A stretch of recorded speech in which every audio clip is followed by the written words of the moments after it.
পর এবার শ্রীলঙ্কা। ধর্মীয় উপাসনারত মানুষের উপরে সন্ত্রাসী হামলায় নিহত হয়েছেন বহুজন। আর এরকম হামলার ঘটনায় সারা বিশ্বব্যাপী আলোচনা এবং সমালোচনার ঝড় উঠেছে সন্ত্রাসবাদ নিয়ে।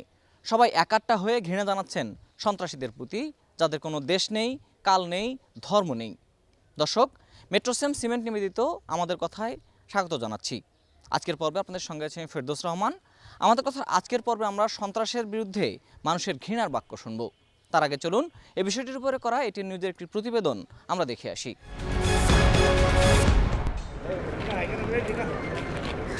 যিশুর পুনরুত্থানের দিনটি পালনের জন্য গির্জায় সমবেত হয়েছিলেন খ্রিস্টান ধর্মাবলম্বীরা, কিন্তু আশীর্বাদের সকালটা এভাবে কান্না আহাজারিতে ভরে যাবে কে জানত। রাজধানী কলম্বোর কোচ্চিকাদে, নেগম্বো এবং বাত্তিকালোয়া এলাকার গির্জাগুলোতে তখন ইস্টার সানডের প্রার্থনা চলছিল। নীরবতা ভাঙে শক্তিশালী কয়েকটি বোমা বিস্ফোরণের শব্দে। ততক্ষণে ঝরে গেছে বহু প্রাণ, কান্না আর আহাজারিতে ভারী পরিবেশ। ছিন্ন ভিন্ন দেহ গির্জার পবিত্র প্রাঙ্গণে ছড়িয়ে ছিটিয়ে, আর রক্তের বন্যার মধ্যে আহতদের সরিয়ে নিতে স্বজন সাধারণের শোকার্ত তৎপরতা। অন্তত 6টি শক্তিশালী বোমা বিস্ফোরিত হয় বলে জানিয়েছে কলম্বো পুলিশ। প্রথম বিস্ফোরণ ঘটে কলম্বোর কোচ্চিকাদে এলাকার সেন্ট অ্যান্থনি গির্জায়। আধা ঘন্টা পর দ্বিতীয় হামলাটি হয় রাজধানী থেকে 250 কিলোমিটার দূরের বাত্তিকালোয়ার একটি গির্জায়, এবং তৃতীয় বিস্ফোরণটি হয় 30 কিলোমিটার দূরের শহর নেগম্বোর সেন্ট সিবাস্তিয়ান গির্জায়।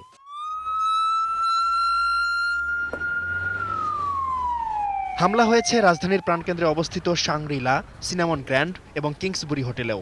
এর মধ্যে প্রধানমন্ত্রীর বাসভবনের কাছের সিনামন হোটেলের রেস্টুরেন্টে হামলায় একজনের মৃত্যুর খবর নিশ্চিত করেছে কর্তৃপক্ষ। এসব ঘটনার কয়েক ঘন্টা পর কলম্বোর চিড়িয়াখানা রোডের দেহিওয়ালা এলাকায় ট্রপিক্যাল ইন গেস্ট হাউসের কাছে সপ্তম বোমা বিস্ফোরণে 2 জন নিহত হয়েছেন। অষ্টম বিস্ফোরণটি হয়েছে দেমাতাগোদা এলাকার মাহাউইলা উদ্যান রোডে।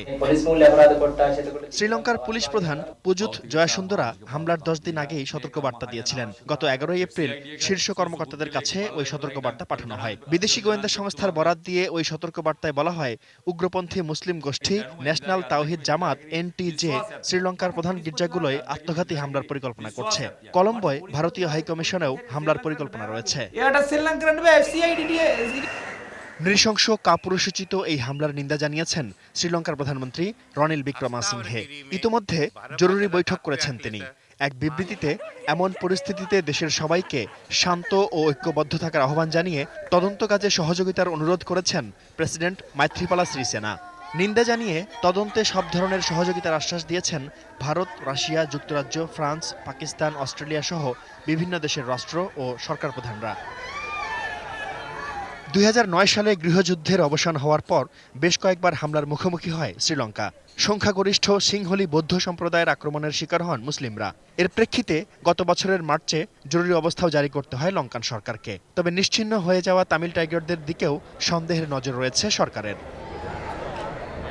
Shaon Mahfuz, desk report, ATN news.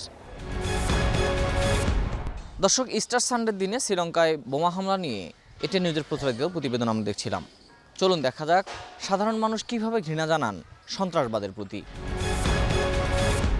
সন্ত্রাসীদের পরিচয় একমাত্র সন্ত্রাসী, কারণ এরা ধর্মের নামে এবং রাজনীতির নামে বিভিন্নভাবে তারা সন্ত্রাস করে এবং মানুষ হত্যা করে।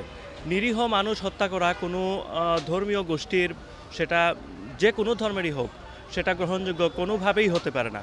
এবং এই যে শ্রীলঙ্কায় যে একটা ভয়াবহ ঘটনা ঘটলো, সেটা অবশ্যই নিন্দনীয়। এবং এর সাথে যারা জড়িত, আমরা আশা করি যে শ্রীলঙ্কান সরকার বা সংশ্লিষ্ট কর্তৃপক্ষ যারা আছে তাদেরকে আইনের আওতায় এনে দৃষ্টান্তমূলক শাস্তির ব্যবস্থা করবেন। এবং এই যে ধর্মীয় সন্ত্রাসবাদ বা আরও যে রাজনৈতিক সন্ত্রাসবাদ বিভিন্ন দেশে এখন যে বর্তমানে যে ছড়িয়ে পড়ছে, এতে কিন্তু মানব সভ্যতার হুমকি সম্মুখীন। কোনো মানুষকে হত্যা করে ধর্ম প্রতিষ্ঠা করা বা কোনো শক্তি প্রতিষ্ঠা করা, মতবাদ প্রতিষ্ঠা করা, এটা তো কোনো নিয়মের মধ্যেই পড়ে না। আর এটা দেখা যাচ্ছে যে প্রথমে তো ক্রাইস্ট চার্চে দেখা গেল, তারপর আবার শ্রীলঙ্কাতে, এরকম একটা হিন্দু কান্ট্রিতে। তখন ওইটা নয় মসজিদের উপর ছিল, এখন এটা দেখা যাচ্ছে আবার একটা হিন্দু কান্ট্রিতে। সন্ত্রাসবাদটা পুরোপুরি ছড়ায় পড়তেছে সারা বিশ্বে আর কি। তো আমি বলবো যে আসলে এই জিনিসগুলা সন্ত্রাসবাদটা দমন করা দরকার এবং সবাই কঠোরভাবে এর জন্য একটা পদক্ষেপ নেওয়া দরকার এবং নির্দিষ্ট কোনো আইন তৈরি করা প্রয়োজন। আমরা চাই না যে কোনো ধর্মের মানুষ কারো প্রতি সন্ত্রাসী হামলা করে কোনো ধর্ম প্রতিষ্ঠা করুক। সেই ধর্ম সব ধর্মই শান্তির ধর্ম, কিন্তু মুসলমান ধর্ম শান্তির ধর্ম। যদি এটা কোনো মুসলমান অথবা কোনো বিধর্মী করে থাকে তার প্রতি আমরা ঘৃণা জানাচ্ছি। সন্ত্রাসী হামলা করে কোনো দিন কখনো কোনো জাতি অথবা কোনো গোষ্ঠী স্বাবলম্বী হতে পারে না, অথবা আপনার দেশকে উন্নয়নের দিকে এগিয়ে নিতে পারে না। সামাজিক এটা একটা বেদি। আমরা চাই যে সন্ত্রাসবাদ দূর থাকুক আর শান্তি সবার মাঝে ফিরে আসুক। মানে জঙ্গি হামলা বলেন আর যাই বলেন, এটা আসলে যারা করছে এরা তো আসলে কোনো ধর্মের সাথে আমার মনে হয় না সংশ্লিষ্ট। এদের কাজ হলো ওভার দ্য ওয়ার্ল্ড যাতে তারা একটা মানে কি বলা যায় ত্রাসের মতো আর কি, ত্রাস ছড়ানো আর কি। নিউজিল্যান্ডে হলো মুসলিমদের উপর, এখানে হলো খ্রিস্টানদের উপর, হতে পারে এরকমই একটা চিন্তা ভাবনা আছে ওদের। আসলে তো কোনো ধর্ম মনে হয় না পালন করে তারা। আমি চাই যে তারাও সঠিক পথে ফিরাক, তারা একটু বুঝুক বা বোঝার চেষ্টা করুক যে আমরা এটা আসলে ভুল করতেছি, কেন করতেছি। কারণ তাদের বংশের আগে পরে যারা ছিল তারা তো এরকম ছিল না, ঠিক কি না? তারা মানে নিজে যদি বুঝে যে আমি মানুষ, আমার ব্যথাটা আমার কাছে আছে, তাহলে অন্যের ব্যথাটাও তো আমার কাছে ঠিক সেম টু সেম, তো একই জিনিস। আমরা তো এটা ধিক্কার জানি, আমরা ঘৃণা করি এটা, এ ধরনের কাজ যাতে আর না ঘটে, আর সে পৃথিবীর যে কোনো প্রান্তেই হোক। সারা বিশ্বে যে আইন আছে, আমার মুসলিম কান্ট্রির আইন বা খ্রিস্টানের যে আইন আছে, সেই আইন যদি সঠিক থাকে, বলবৎ থাকে, রাষ্ট্রের প্রধানগুলি যদি ঠিক হয়, এগুলি সম্পূর্ণ বিচার করা যায়।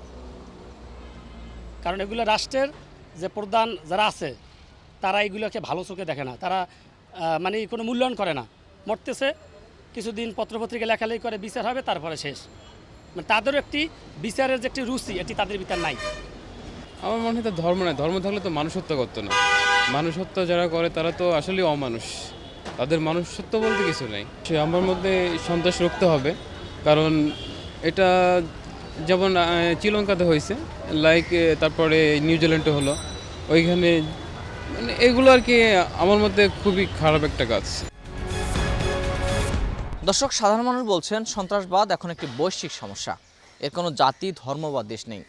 সবাই সন্ত্রাসবাদের প্রতি ঘৃণা জানাচ্ছেন এবং সেই সাথে তারা বলছেন সারা বিশ্ব একাট্টা হয়ে সন্ত্রাসবাদ রুখে দিতে হবে। শান্তির বিশ্বে সন্ত্রাসের জায়গা হতে পারে না। শেষ করছি আমাদের কথার আজকের আয়োজন।